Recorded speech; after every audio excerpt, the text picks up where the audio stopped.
જ હશો.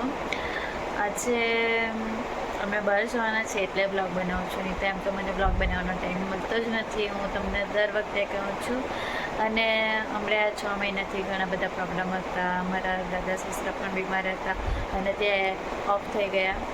અને અમારું મંડપ ડેકોરેશનનું છે એટલે હમણાં અમારી સિઝન ચાલે એટલે એમાં અમે બિઝી હતા.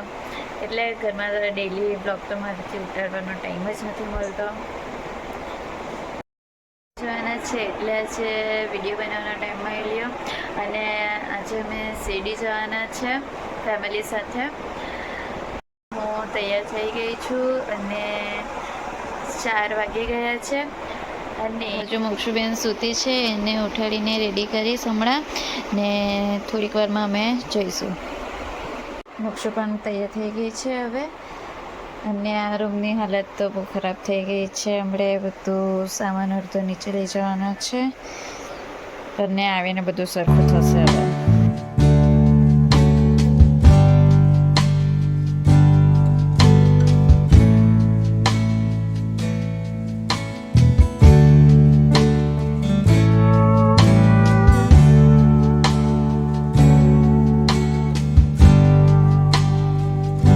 વાગે છે અને અમે સાપુતારા આવી ગયા છે. અને અહીંયા અમે ચા નાસ્તો ને એવું કરીને હવે અમે શિરડી જવા માટે નીકળશું.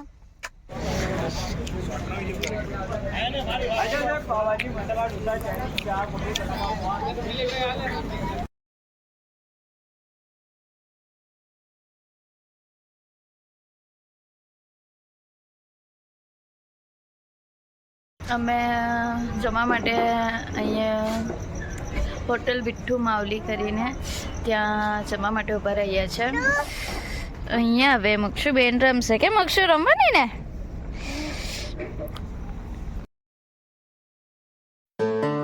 અમે એક્સપ્રેસ હાઈવે પરથી જતા છે અને મોક્ષુબેન પણ સૂઈ ગઈ છે એટલે અમને શાંતિ છે. તો ક્યાંની તોફાન કરતી હતી.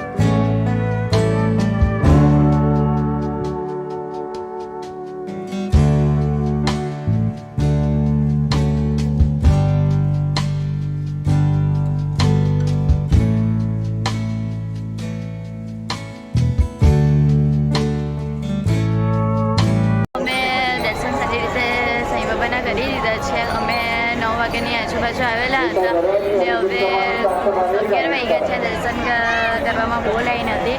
હવે દર્શન કરીને હવે અમે નાસ્તો એવું કરીએ, પછી ક્યાં જઈએ તે પછી કહું તમને.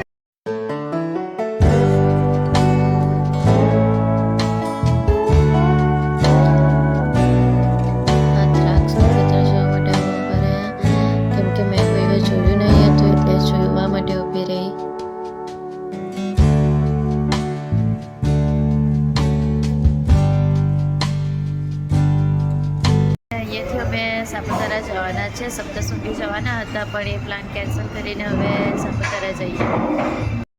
અમે સાપુતારા આવી ગયા છે અને રૂમ પણ લઈ લીધો છે. હવે થોડીક વાર આરામ કરીને પછી અમે રાતના બહાર જમવા માટે જઈશું. અમે કંસાર હોટલના સામે એક ગાર્ડન હતું તો ત્યાં રોઝ ગાર્ડન કરીને છે તો ત્યાં અમે આવીએ છીએ મોક્ષુને રમાડવા માટે. અમે એટલે હું એકલી આવી છું. ધમી ડ્રાઈવ કરીને થાકી ગયા છે એટલે એ પણ સૂઈ ગયા છે. અને બાની પણ આંખમાં પ્રોબ્લેમ છે એટલે એ પણ આરામ કરે છે. અને હું મોક્ષુ સાથે અહીંયા ગાર્ડન પર આવી છું.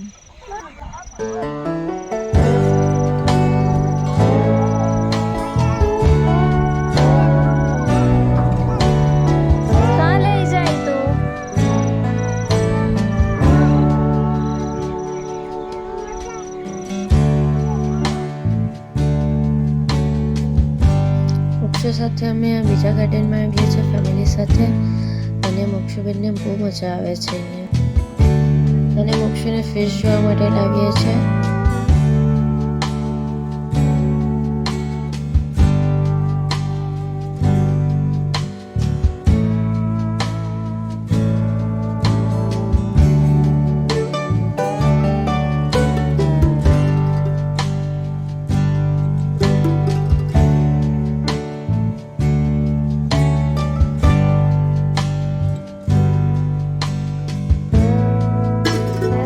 સાપુતારાથી ઘરે આવી ગયા છે. કાલે સાંજે 3:30 વાગ્યાની આજુબાજુ આવી ગયેલા હતા. શિરડીમાં સારી રીતના દર્શન થઈ ગયા અને સાપુતારામાં બી એક નાઇટ રોકાયા એટલે મજા આવી. અને થાકી ગયેલા હતા એટલે સૂઈ ગયા. 2 દિવસની ટ્રીપ હતી પણ બહુ મજા આવી. આજના માટે આટલું જ. બાય.